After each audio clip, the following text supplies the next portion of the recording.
How we going, folks? Welcome back to the Nightmare Cabin, and I am joined by, look, it's him again. It's Jackie Smit from Into the Necrosphere, and we are finally getting around to doing part 4 of our Napalm Death retrospective. If this happens to be the first time you've watched the show, just go into the comments, not the comment section, the description below.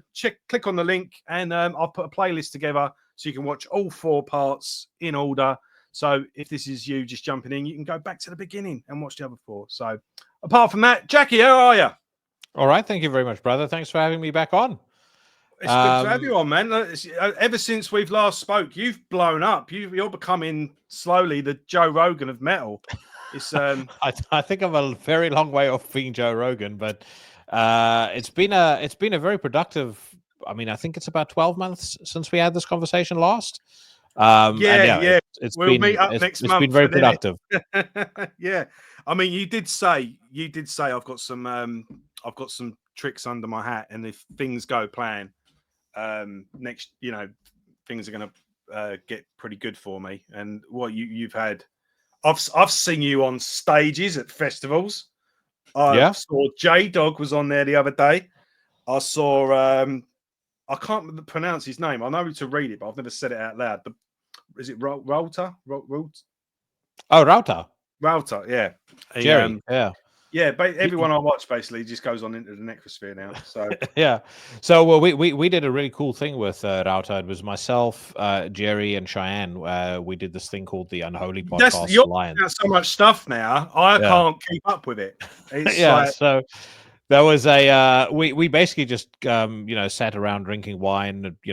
Not Cheyenne, but myself and Jerry had a couple of drinks, and we recorded a one long 3 hour plus conversation, and then we chopped it into 3, and we did it across all of our different channels. But I'm really surprised by how well that was received as well, because particularly in the middle section, which ended up on my podcast, we got into some spicy topics. So oh really? Yeah. Okay. well, it was around the we recorded it around the controversy with Impaled Nazarene being kicked off Eindhoven Metal Festival, and I unsurprisingly have some relatively strong views on against censorship and against canceling bands with a 20-year track record of being foolish in their lyrics, but being pretty harmless for all intents and purposes. Unsurprisingly, Cheyenne and Jerry agreed with me on that as well. So a couple of folks didn't take that very well, but as I said in the episode, if that's the way they feel, then A, they're probably not part of my audience, and B, they're certainly not people that I have any interest in associating with. It's censorship for thee, but not for me, isn't it? It's look, freedom of speech is for everyone, or it's for no one. And 1000%. And I mean, again, Impaled Nazarene, there's no question that some people are going to find their lyrics offensive. But if you're too stupid to see that their lyrics are incredibly juvenile and childish by design, then again, you can opt out of listening to them, but you certainly can't try and force me to stop listening to them. well, look at us. We're talking about tonight. Napalm Death. This is the 4th show. We've gone through the whole catalog. We've covered this last time. We absolutely love this band, even though the band would probably line us up and put us in a gulag if they had the chance. But, well, I've had Shane on the podcast, and I have met Barney a couple of times, and I'll say this: I think that Barney's views on politics are misguided, but he's every time I've ever spoken to him, he's really sweet, very nice guy, very sincere. Shane is fantastic. I mean, a genuine legend of legends, in my view. I think one of the greatest songwriters ever in extreme music, and a guy who, even at his age, still continues to be so creative and so unique and distinct. I mean, the man is 57 years old, and he just keeps on churning out great music.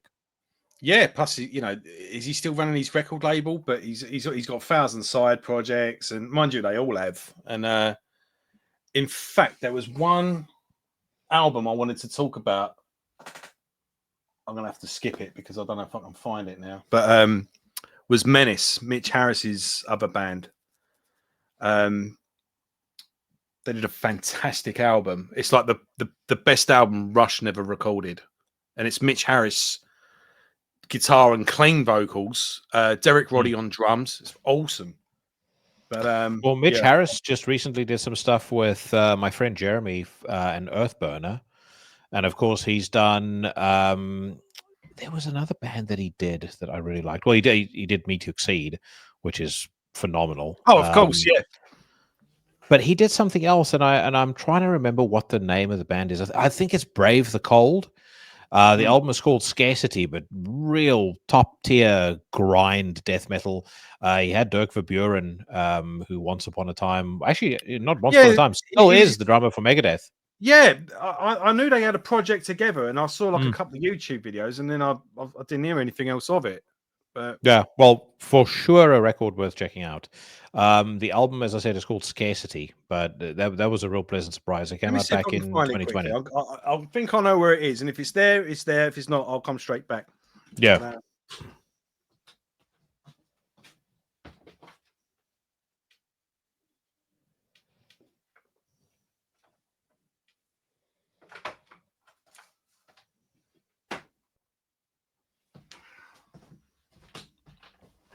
No, it's not there. But yeah, check out Menace anyway. It's got like cool steampunk, like futuristic artwork as well. Yeah. But anyway, yeah, it's kind of like in terms of theme, it sounds like it might be something similar to that Tronos project that Shane was involved in. He did that with Dirk Verburen, and he did it with Russ Russell. Yeah, yes, definitely along those lines. Yeah, and it's cool listening to Derek Roddy like drumming as well, where he's not just like he's actually doing a bit of I guess he's channeling his Neil Peart. I don't know, but and it's Mitch Harris is a really good singer as well. It's kind of got like, in terms of the melody, it's kind of like Beatles-esque. It's weird, but it's heavy and technical and cool. And I don't know why it didn't blow up, to be honest. I mean, I guess because I don't know why it flew under my radar, because it definitely sounds like something I'd be interested in. So I've got a playlist on on Spotify called "The Ones That Got Away." I'll add that on for sure. Yeah, I'll just quickly look it up. Yeah, Menace. The band's called Menace, and the album's called Impact Velocity. It came out in 2014. Okay, cool. So it's been a while. But so what are we doing? We are doing 2010 up until present day.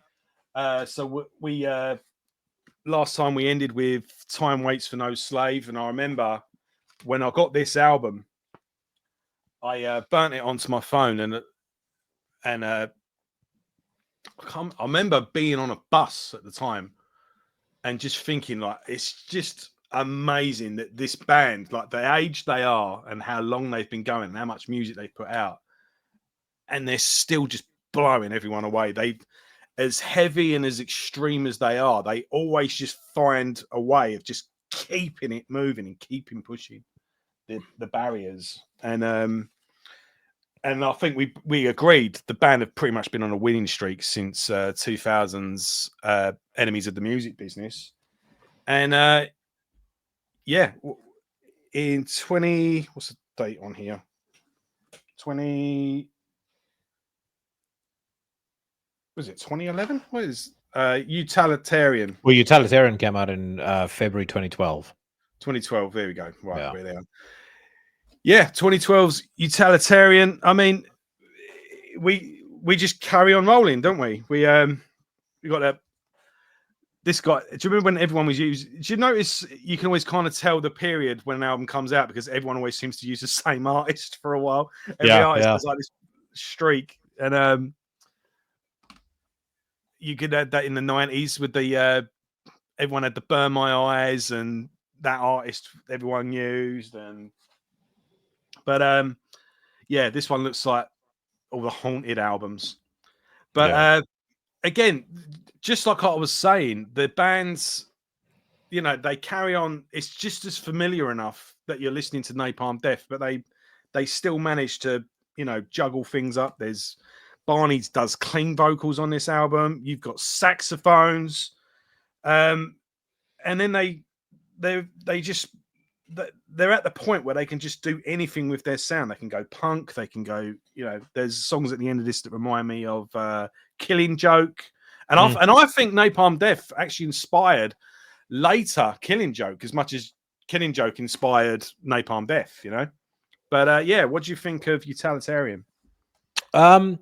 So this is a record that I enjoy, but I did not get into nearly as much as I got into probably the 3 records preceding it, and it's down to something that is actually probably quite petty. And I suspect if I go back and I listen to this, I listen to the album again, maybe I'll feel differently about it. But I absolutely detested the saxophone on track 3 on that guy, the song Everyday Box. I hated it. When it happened, when I heard it the first time, I remember listening to the CD in my car, and I thought, is something fucked up on my CD? Is this like, is the CD defective or something? Because this sounds like dog shit. Like, it didn't sound like a surprise. It didn't sound like anything left field. It just sounded like it didn't fit. And the rest of the record isn't bad. I actually think it gets a lot better towards the end. Like, essentially from the second half, it really picks up steam and really picks up momentum.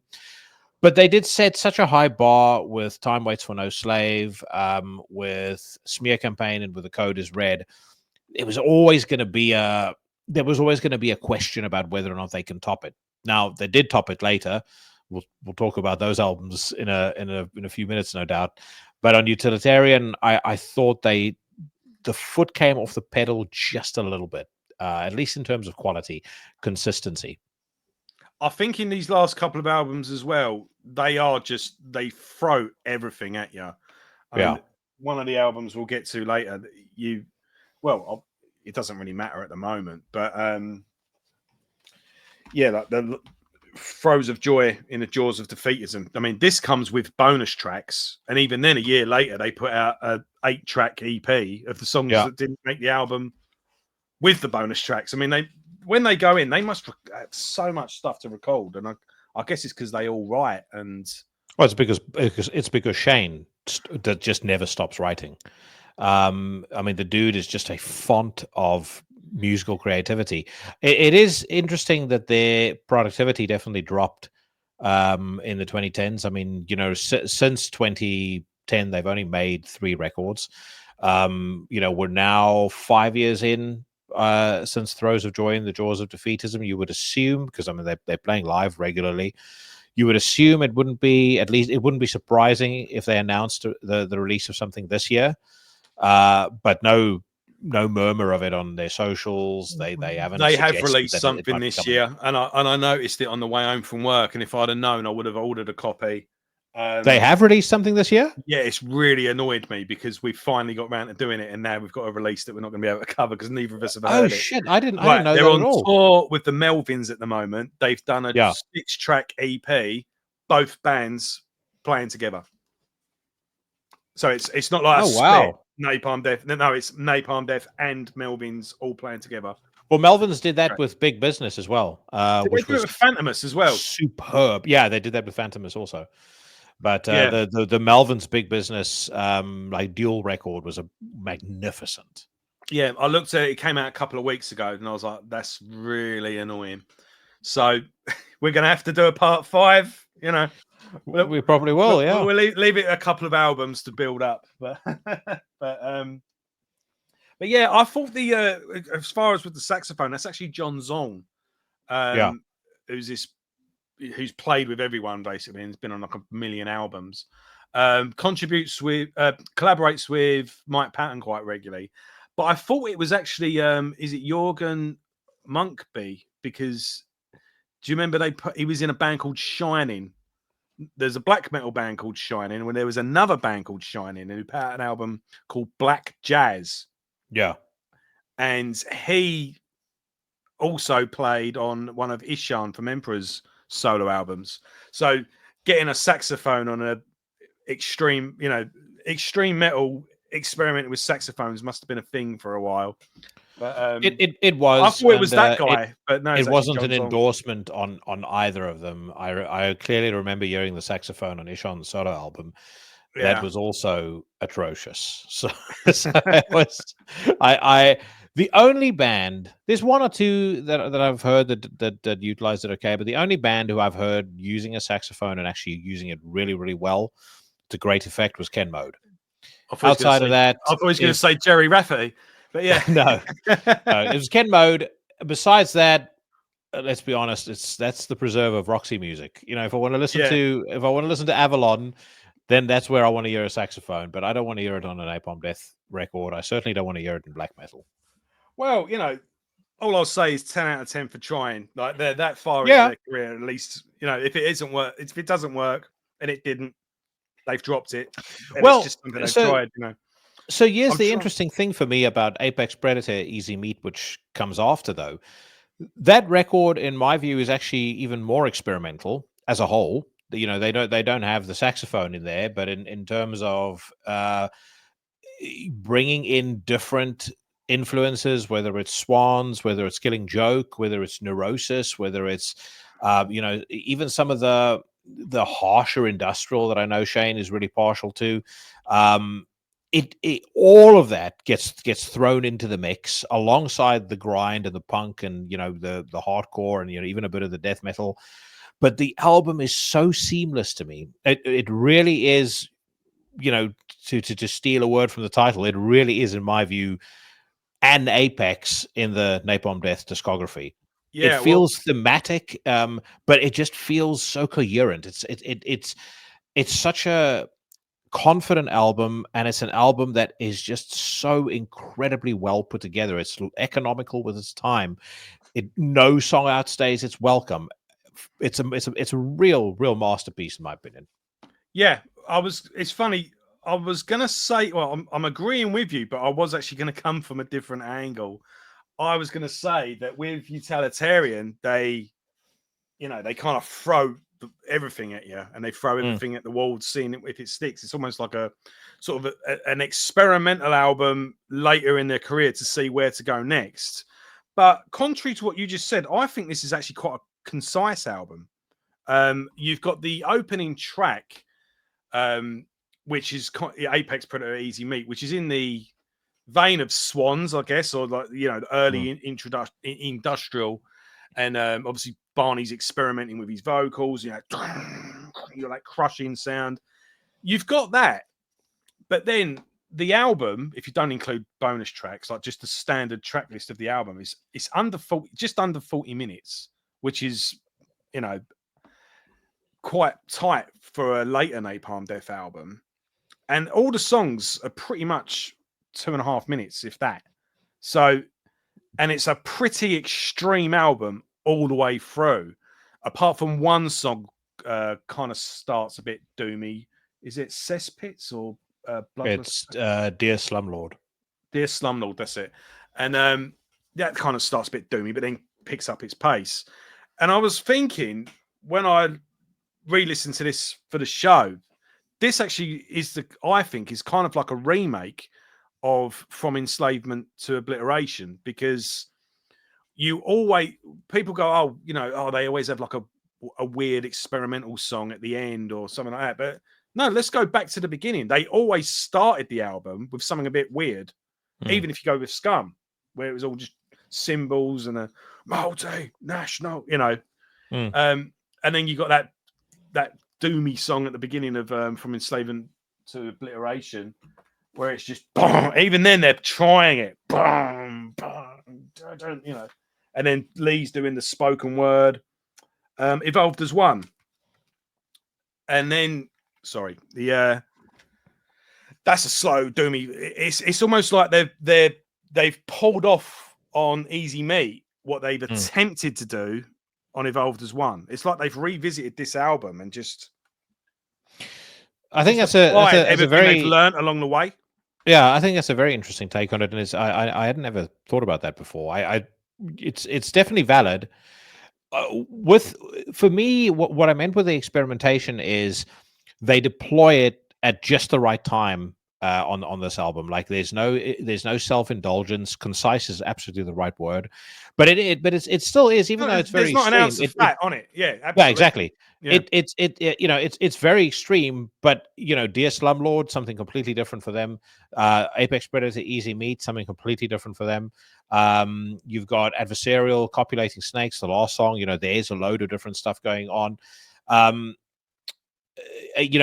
actually, if we touch on the lyrics, so again, interestingly, even though Barney sometimes with the lyrics I think can be a bit too on the nose, on this album I think he really, really nailed it, because he writes his lyrics in a way that is ambiguous enough to actually be quite unifying. If you read the lyrics, for example, to Apex Predator, Easy Meat, it just sets the tone for the album so well. But a stampede to rush forward, yet I'm in retreat. Far horizon greedily sucks in the keen. Descend down the scales on drooping stumps. I'm wished to shear. Come the predatory to luckless, spread eagled. I am easy meat. It's like it's such a scathing commentary on modern existence, but it's done in such an elegant and such a poetic way, which again, elegance and poetry, not necessarily something people are going to connect to Napalm Death, but Yeah. there's no way you can read that and not feel it. Yeah, you And can I say they're don't really care. but you can't say they're anti-poetic. Yeah. No, and the thing is, I don't care what side of the political spectrum you sit on. I think you can read that and go, "Fuck, this is." I think we all feel. If you're a working class person, I think everyone reads that and goes, "Yeah, that's how I feel." Yeah, no, and I think that a friend of mine used to do a stream, like an everyday stream during the lockdowns, and he used to close his section with things the left to write about. And he was like kind of trying to extend the hand, and if you really sat down and was serious, instead of like having a tit for tat thing about what you disagree on and talk about what you do agree on, I think many of people would be surprised. We could certainly agree on what's going wrong. Oh yeah, no, 100%. And then again, you got Dear Slumlord. Again, that's a little bit more direct, but the final part for me with the sort of interplay with the screaming and the growling, that deserving case, shirking, deserving case, and then Barney shouts right at the end, "At your service." Genius. I mean, such authentic, impassioned anger at the end of that song. I feel like, as much as this album is a creative peak for them, performance wise, it's a definite peak for Barney as well. And that's saying something, given a track record that he has set up, that has set the standard, as far as I'm concerned, for extreme vocalists, or he's at least one of the people that has set the standard for extreme vocalists over 30 years. Yeah, exactly. And again, even at his age, he just sounds just so, like you say, angry and just so ferocious. Like no one sounds like Barney. And as much as the sort of technicality of the death metal vocals, I mean, you can go on YouTube now and get like a tutorial on how to use your throat and how to breathe and really get like, learn how to roar and stuff like that. But even then, like, as good as from a technical point of view, vocalists are getting now, no one sounds as angry as him. Like he literally sounds like a beast on the other side of the microphone. He also has a very organic style, as you Yeah, say. and Technically speaking, and there a isn't lot a of technicality there. It's very organic. It's very a lot of vocalists sound too practiced. If I think of my favorite, my favorite vocal performances through the years, Glenn Benton on the first Deicide album, to me that is anger and aggression on a level that has never been captured on albums to that degree since. David Vincent on Blessed Are the Sick, just sounds sinister. It's like the most sinister, evil sounding vocal I've ever heard, in particular when he's doing the higher vocal. And then again, as I said, Barney Greenway, there's been multiple Napalm Death records where he's really laid a marker down.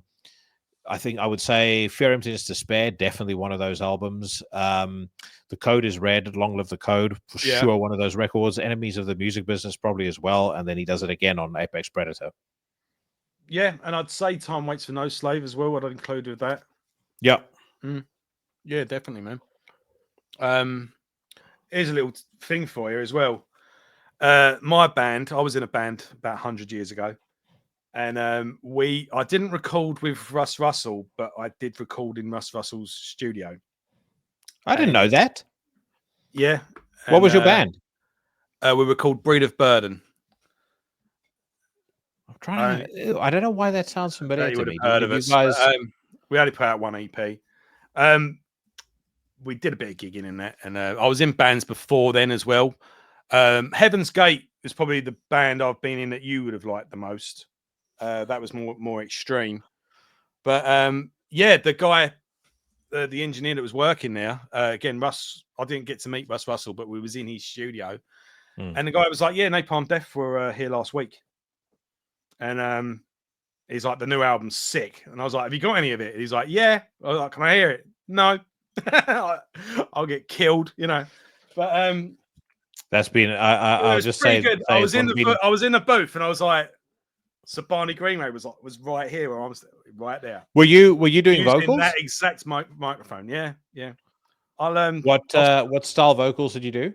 Death metal, screaming, growling, and all that good stuff. A little bit of clean vocals here and there, which was my Achilles heel.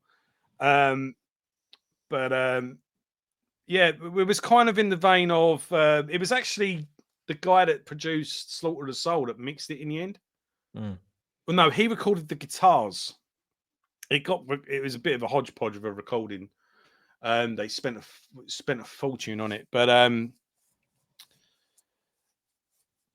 but those are not insignificant people that you've worked with. I mean, where was it was kind of Slaughter it of was the very Soul European recorded influence. It was very melodic, very like sort of inflamed soil work sort of stuff. Yeah. Yeah, I'll send you stuff afterwards. You can. I did a video as well. Oh, God, it's all coming out. I did a music video. What goes on in the music video, mate? Drug taking. No, like it was evil. It was pretty good production actually. It was a couple of college students actually did that video for their coursework. Okay. And we went into this garage, and the thing went down and set some lights up, and just spent the whole day headbanging, sort of miming along to the song. And yeah. And it was a full day's filming. Full days filming, yeah. So it's crazy when you see, the making of whatever movie.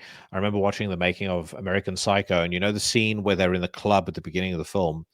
They show how they film that, but the people in the club have to be pretending to be dancing, but there's no music, there's no sound. There can be nothing that bleeds into the audio recording of the actors actually doing their dialogue. So I whenever I see that, I always think about, man, it must be so weird to do a music video. That's like that with any scene with dancing, though. When you think about it, like you ever think like then that they're not in time with the song. Like it sounds like it must be something they do add later on, especially if they're going to use a song like an actual song. It's not like the score of a film or something like that. So the scene you're talking about, that is a New Order song, isn't it? Say if they couldn't get the licensing for that, they would have had to have edited in another song and stuff like that. But then again, like we're going off on one there, aren't we? When they like say you're in the background, say you and me are two extras, and they go right and we'll be going rhubarb, rhubarb, rhubarb, rhubarb, rhubarb, and you go rhubarb, rhubarb, rhubarb, because rhubarb is the one that your mouth moves the most.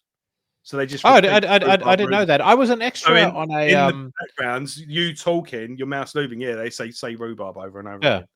I was an extra on a I don't know, I can't even remember whether it was a TV show. In fact, actually no, it was, because it was a Channel 4 like a consent form that I had to sign. But it was the most boring fucking experience of my life. And on top of that, I didn't have to talk. I just had to sit there having a drink in a bar. And for that, I think the filming lasted about 2.5 hours, and you can't change your position because they can't, you can't be out of the shot can't have changed from the angle that they Yeah. got the original shot from, or if they've now moved around to a different camera, or they're trying something else, for consistency, you have to be in the same spot all the time. It was excruciating. I don't know how the hell people do that for a living. I guess it's in Speed. Do you remember Speed when you got to film for so many minutes and then he notices the camera jumps because he's slightly moved? Yeah, something like. I guess it's like that. Yeah. But yeah, right. Oh. So Easy Meat, we agree. This is the new throughout the catalog. It's like they have these milestones where it's like, right, from now on, this is the standard. This is the benchmark. Yeah, and then so we did that with Enemies of the Music Business. What do we say? Well, Easy Meat is the new one. Was there any in between then, though? Well, I would say for me, Fear, Emptiness, Despair was one. Yeah. But there's probably sentiment tied to that because that was like my first proper Napalm Death introduction. But Enemy of the Music Business for sure. No, and then I think Apex Predator, Easy Meat. I think that's kind of the next real landmark where you go, how on earth are they going to top this? It's funny, yeah, because we've only actually got 3. We can actually go off on one if we want to, because we've only actually got 3 albums to talk about tonight. Normally, we had like a whole section to go through. So next up, they put out Code Smears and More Uncommon Slurs. Now, when you go on Metal Archives and go through the band's back catalogue, it is just the band are forever putting out split singles and EPs and God knows what else. And basically, this is 2 CDs of all the odds and sods collected from about 2010 up until when this was released.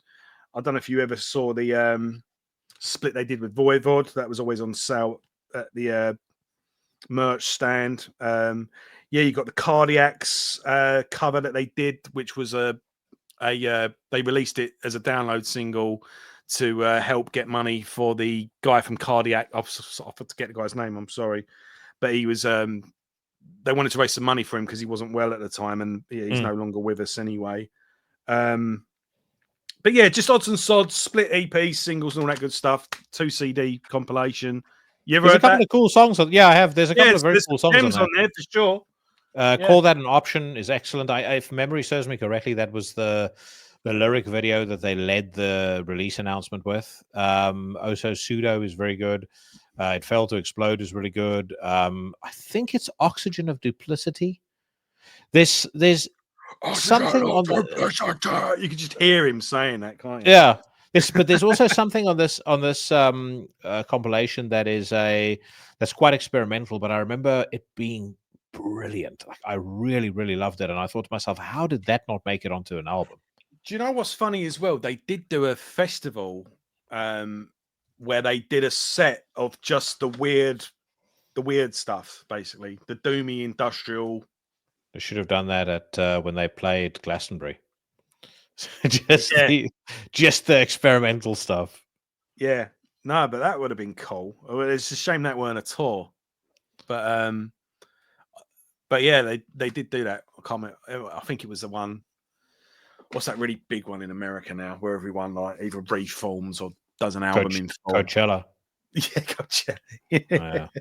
With Blink 182 and whoever the kids are listening to nowadays. Yeah, Coachella to me is they present it as though it's the civil antidote to Woodstock 99. It just looks to me like a place I would never ever want to spend any time at whatsoever. They're a bunch of degenerates.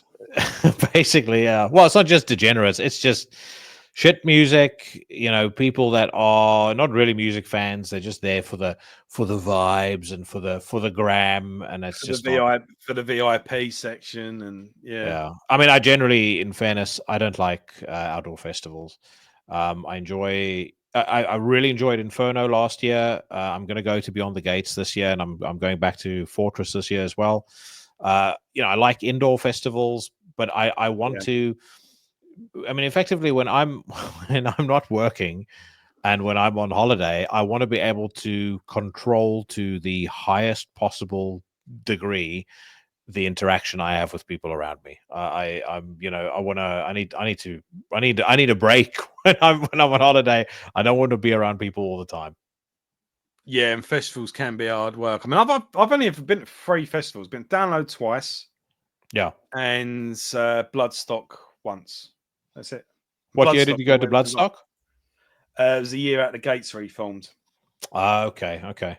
and my band at the time played one of the small. We got through one of those battle of the band things and played one of the tents at the back to about 10 Mate, people.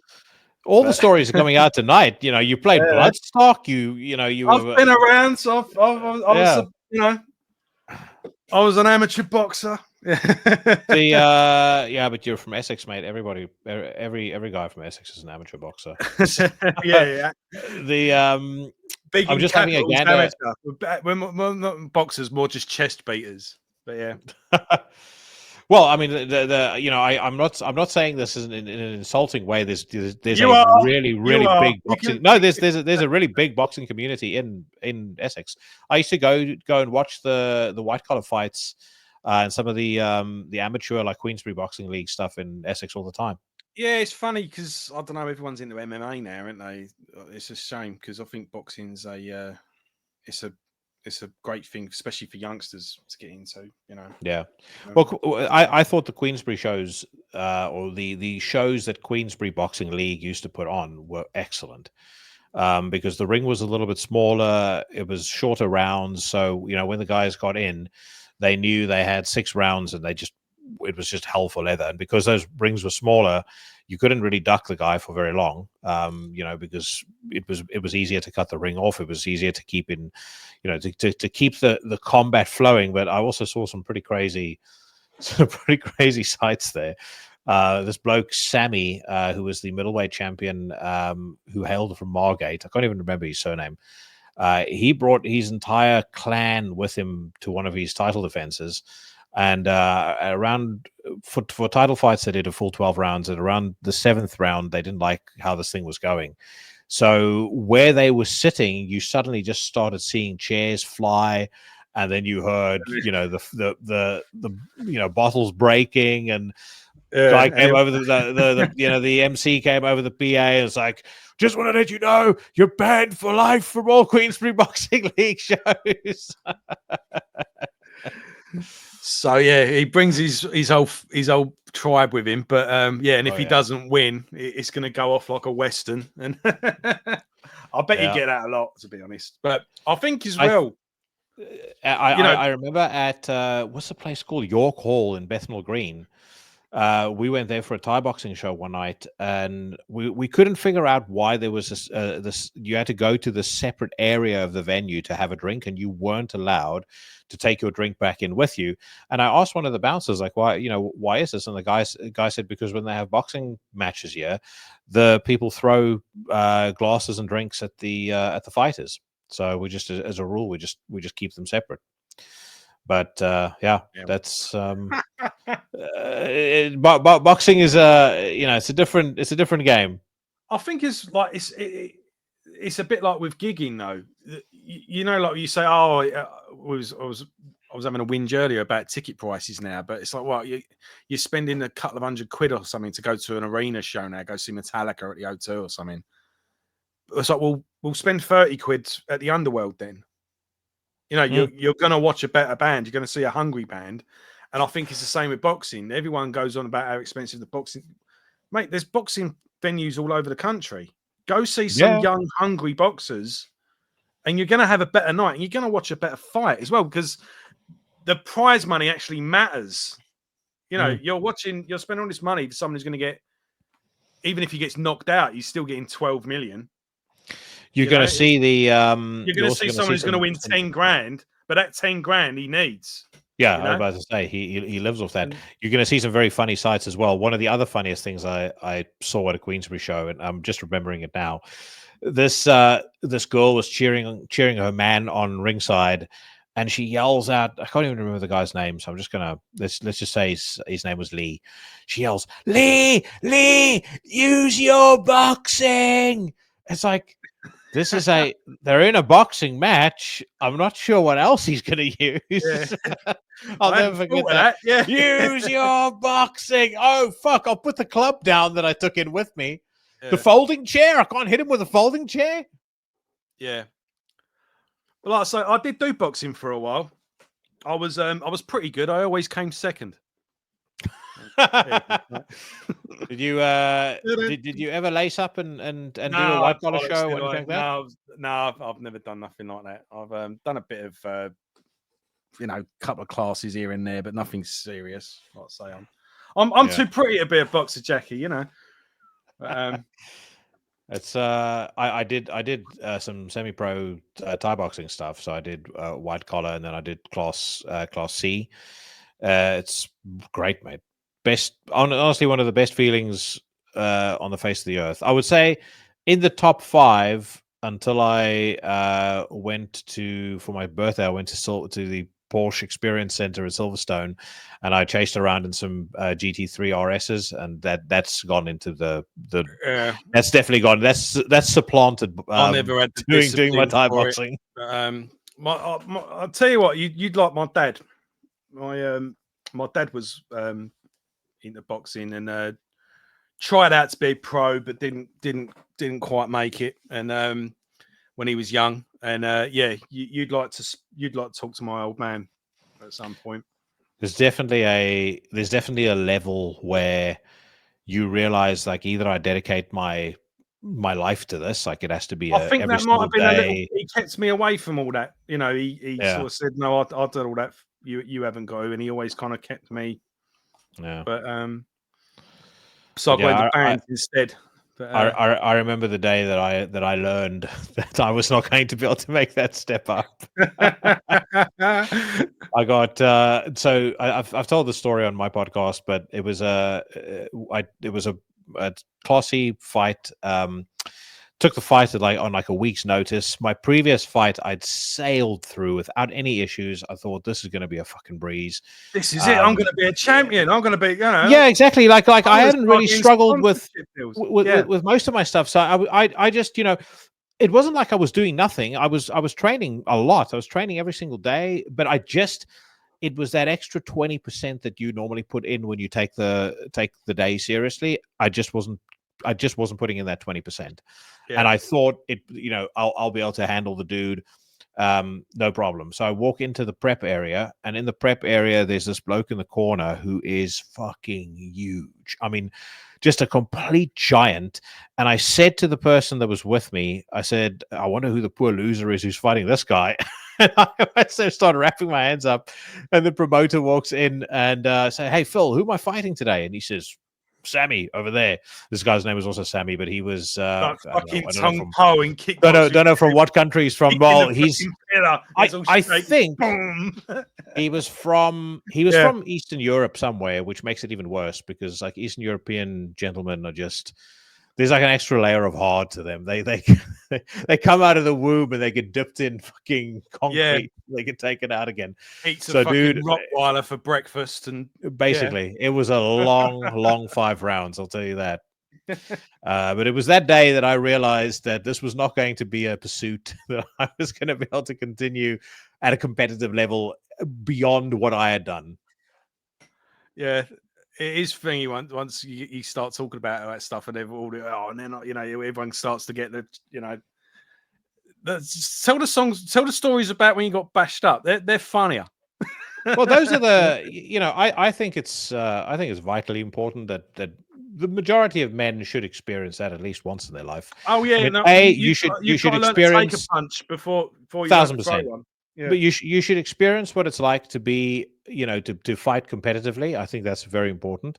But I think if you've won, I don't care who you are, you need to experience what it feels like to get your fucking ass kicked as well. There's something exhilarating about it, and me and this bloke wouldn't say we became friends, but there was definitely a level of respect there when we saw each other a few times afterwards, and always really friendly and stuff like that. Like when you've been through, this was 15 minutes worth of fucking bloodshed, mostly mine.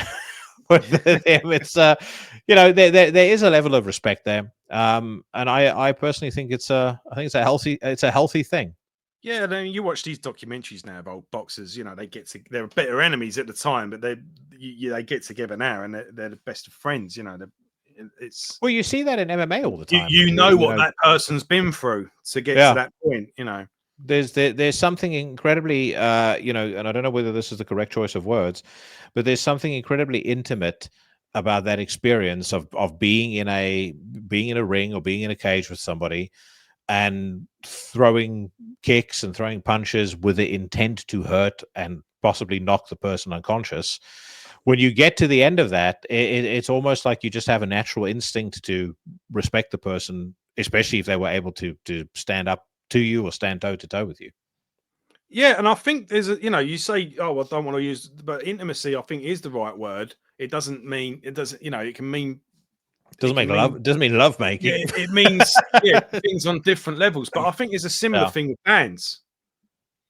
There's a reason Yes. ex-bandmates fucking hate each other. You have been, Yeah. but you have been in a vulnerable state around that person. You've expressed Mm. yourself in a way that you don't express yourself to other people. Yeah. Especially if you've written lyrics and you've laid your soul bare. That person's, you've both laid your soul bare together and contributed to make something, a song. And I think that that's the reason when people that have been in a band together, sometimes at least, it's Well, awkward to be around them. It's not the same, but there's something along those lines. yeah. Absolutely. Segueing back into Napalm Death, it is Yeah. interesting that obviously there are no original members, technically speaking, in the band. Shane is the longest serving member of the band, but over the years since really not even Utopia Banished, but Harmony Corruption. Was it Harmony Corruption? No, Yeah. since Utopia Banished, it's kind of been that triumvirate of Danny, Since Utopia, Shane, and Barney, and then they have stayed intact. And I get the impression certainly I got that impression when I spoke to Shane. There's real love between those three guys. They are fast friends in addition to being bandmates for years and years and years. And I would argue that's potentially what makes their music so good. They don't have that friction in the studio. They know each other. They play to each other's strengths. They respect each other creatively. They respect each other as musicians and as artists. And I think they have the ability to bring the best out of each other, which is why the band has been so consistent. For nearly, what was it, 4 decades now. Yeah, they're on the same page. They're on different parts of the page, but it's the porridge is right. The porridge is just right. Is the formula, So we've gone around the houses tonight, but it's been good. But we're at the final album, so let's get into Throes of Joy in the Jaws of Defeatism, and we'll do the follow up as well to get afterwards. But I mean, this is another one, really. I mean, I don't think there's any particular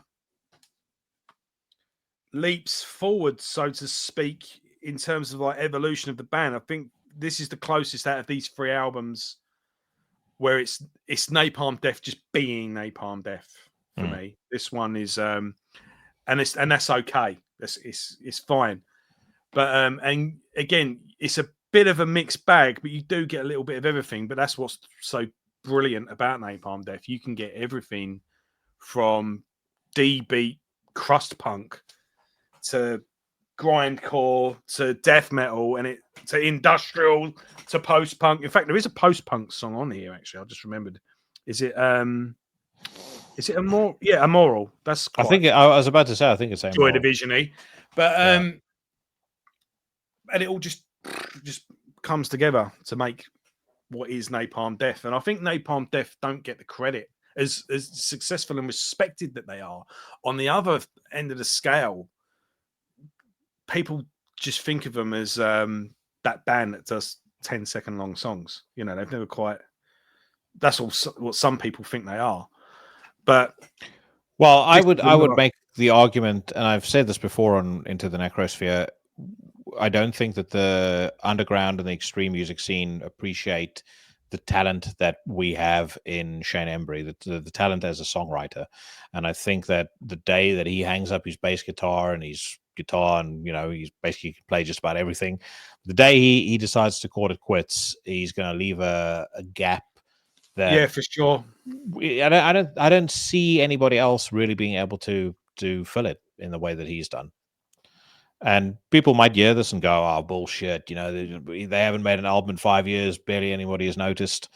I notice every single day of my life, and they do. They've been incredibly prolific, and they've put an album out with a year gap. But I think that this current gap, it's mainly probably lockdowns and all that bollocks probably has affected it, and they're probably just having a good time touring. They've got enough stuff to play, it's and from what I gather as well, I don't think Napalm Death are the type of band that writes a bunch of songs and goes, right, we've got an album, now let's go into the studio and record that album. They record in fits and farts. They got such a collection of songs. They go in and do like 2-3 songs, go tour, then another 2-3 songs, and they just collect it and just go, right, shall we maybe do a couple of songs just to tie this together and make it an album? Yeah. I'm sure either this one or Easy Meat was recorded like that. It was like, yeah, we actually did it in sections and just kind of I think it's Throes of Joy that was recorded like that. But again, I think the amount of songs there are. But yeah, they're also I think they're also a band who has the integrity to know when it's time to stop. And I think that if they can't make a record that they're personally comfortable and confident and proud of, I don't think they'll put out another record. I mean, I think we will see more albums of theirs. I can, again, Shane is just too prolific as a songwriter for that not to happen. And he has been really, really busy with a bunch of other stuff. I mean, they've done in the time since Throes of Joy, he has put out a Venomous Concept EP split, and he's put out what I thought was an incredible record in the Good Ship Lollipop.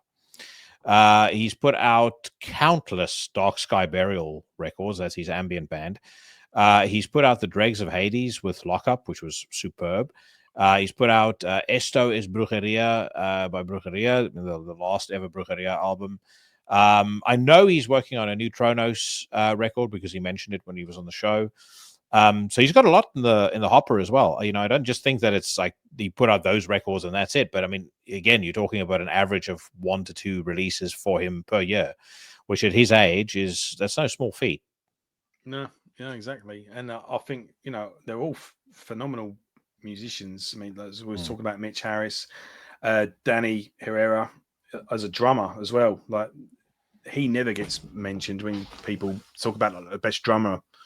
And I mean, you must have seen Napalm Death live. The guy's it's funny how simple he makes it look, because most people are like, he's just it's like he hardly moves, but he just listen to it. It's crazy what that guy does.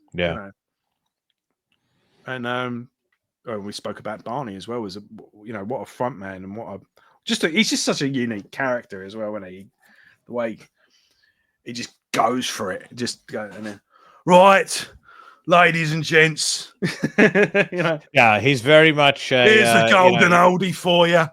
he'll always be a Brummy lad at heart. So okay, so to wrap this up, or to summarize, if you had to pick your favorite 3 records by this band, like, doesn't necessarily have to be the milestone albums, but these are the records that if I could only ever listen to 3 albums by Napalm Death for the rest of my existence, these are the 3 albums I would listen to. What would they be? Enemies of the Music Business. That was my first. Yeah, that was and that's still a 10 out of 10 album. I love Scum as well.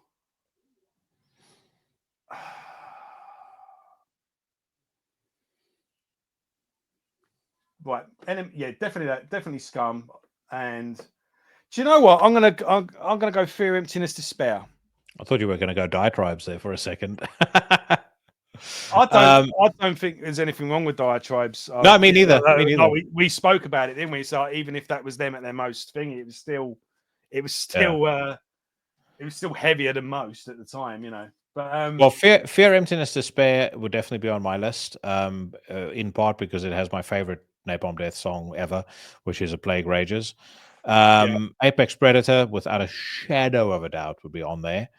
And then I think I'd probably end up going for The Code Is Red, Long Live the Code, because the title track on that album, the breakdown at the end, is the most ferocious thing since. I mean, there's I'm trying to think what else could possibly compare. One of the most ferocious things since the first Deicide album. Maybe not from the occultic angle, but certainly from the the anger angle, the aggression angle.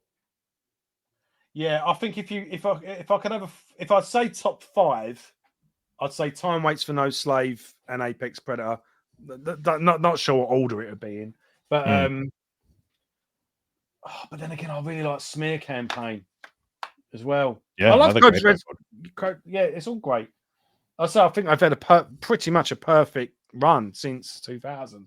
Yeah. I've had pretty much a perfect run. None of it's been bad. You know, we've gone through it. But I just something about Scum. I love that.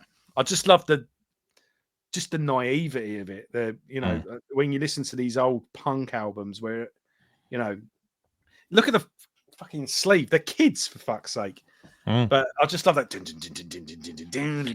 Well, that album is birthed of a incredibly exciting time in music. If you go back and you listen to anything from like the best of the best that came out between 1986 and I'd say 1990, and you can listen to it across hardcore, across thrash, across death metal, even across kind of the earlier black metal stuff like Bathory and Celtic Frost. There was a recklessness to those releases that I just love. I There was absolutely a love, and chaos, I wasn't it? cannot It was get enough. Yeah. This sounds like utter fucking chaos. And one beat, one missed note, it's just going to fall apart any minute. Any minute. Well, I mean, I think the beauty in it was that they didn't care about missed notes. I mean, most of those records are littered with technical, technical failings. And certainly by today's standards, they wouldn't cut the mustard. But who gives a shit? Because they Who sound gives a shit? Yeah, exactly that. so good, and they almost sound good record because of this those today. mistakes. You couldn't record this today. They're imperfectly perfect. And Mick Harris, the first 3 albums that he drums on, with all the click tracks and all the bollocks, that guy is drumming a million miles an hour, and he is passing out at the end of it. That he has got a pool of sweat around him, and it would have been in this smelly carpet covered room. You could smell that beer cans and that like the rehearsal studio. Oh yeah, bags and it's like I'm about to say the stale stench of smoke and all that stuff. By the way, just a non Napalm Death, thinking about that time, a hardcore album that I've recently rediscovered that I strongly suggest you check out if you haven't done yet. Judge, and the album is called Bringing It Down. Right. Okay. I know Judge. Complete man's hardcore. This is like back when hardcore was manly music, mate. What was the album? Have you heard Leeway? Yeah, of course. Yeah, Leeway. What did I mean? I really sort of cut my teeth in the hard. That was like when I would get Slipknot and all that. That's my problem with J Dog. Actually, he makes out like new metal. It's like you're younger than you make out you are. By the way, don't tell me you just went. No one's first album is the Dark Throne album. Come on. No, he does. All day. Like, yeah, all right, whatever. He does temper it a little bit. Unless you had an older brother that shows you the ropes, then fair enough. I don't know.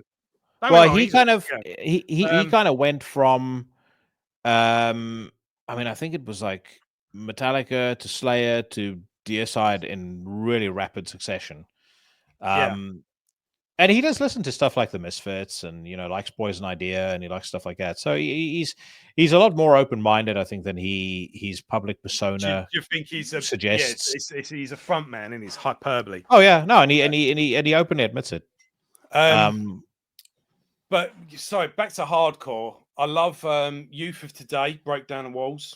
Yeah, phenomenal album. But yeah, when my first sort of going to a gig that isn't a big band that's in Kerrang sort of thing. I saw them at the Ruskin Arms Knuckle Dust with Time Won't Heal This. Oh yeah, Knuckle Dust is awesome. And they were supported by Unite. It was like an all-dayer, BDF, and so going all to those bands. So the UK hardcore things, so Knuckle Dust, Unite, loads. Obviously, Stamping Grounds as well. The legends amongst legends. Are you going to the show in London? They're doing. Are they doing a show in London as well? Doing a show in London, yeah. Shit, I didn't know about that. When are they playing? Because I know later they're playing in the year, like October or something like that. But have a look on their Facebook page. I know they're doing and not that, it'd be good Damnation. to see you finally, because you and me have been to the same gigs but never actually bumped into each other. And yeah, dude, I may very well go to that because I wouldn't want to miss them play. The support band as well is the singer from Knuckle Dust. It's a band. It's one of his new bands. I'll tell you one.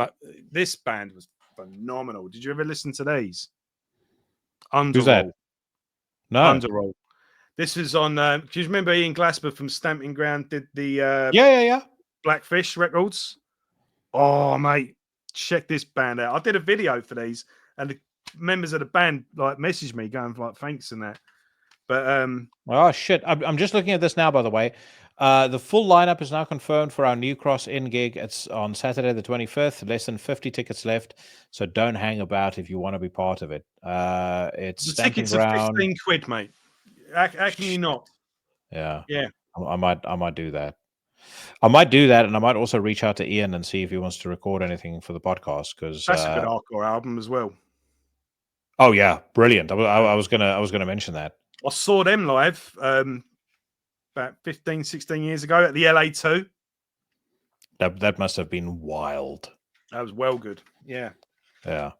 No, like great hardcore for me. I mean, one of my favorite hardcore albums ever is the most knuckle dragging caveman hardcore ever, but the Ice Pick record, a Violent Epiphany by Ice Pick. That's Jamie Jaster's genius, mate. Yeah. Absolute genius. The first two hardcore, the first two Hatebreed albums, you can't beat. They are brilliant. They're the best gym soundtrack. But Ice Pick, if you've not heard of Violent Epiphany, I mean, it's not, you can't find it anywhere. I don't think they even sell it on. I think they sell it on Bandcamp, but it's nowhere else to be found. But good Lord, someone commented actually, said, "Do you like hardcore?" And I said I'd do a video about it, but you can just watch this now. I saw Hatebreed on the Perseverance tour at the Garage, and they were supported by Stamping Ground and Knuckle Dust. How that venue's still standing today, I'll never know. That was I'm about to say that was like go up against the wall and just get out of the way. This is a couple of very bruised up bodies after that. Oh mate, it was mental. Yeah, no way would you get that today. But yeah, those first two Hatebreed albums are just phenomenal. Yeah. But yeah, if you've not listened to that Violent Epiphany record, check out check out a song off that record called With One Ideal. It's kind of like the meaty part of the record, but the middle part of the record's the best part. But With One Ideal and A Show of Force, magnificent. One Ideal. Let me write this. So I've got Ice Pick. Ice Pick, you need to check out a song called With One Ideal. All right. I'll just get the album. I'm sure I'll find it cheap somewhere. Yeah. No, dude, you'll love it. Yeah, cool, man. You will love it. All right, my man. Jackie, always a pleasure, mate. And thanks for coming on. Thank you for watching. We got to the end finally. And tell you what, when Napalm Death do release a new album, you're gonna have to come back on, man. We'll review it together. Yeah, for sure. And I'm not gonna say check out his channel because you know his channel. There's no way you're watching me and you've not heard Into the Necrosphere, but just in case, give him a like, But it's been great, man. And it's always great talking to you. Thanks for coming on, and all the best. I'll speak to you soon. And cheers, my man, guys. And like I say, if this is your first one, go back to the beginning. There's a playlist now, Napalm Death playlist. You can watch all 4 parts. And I will see you next time.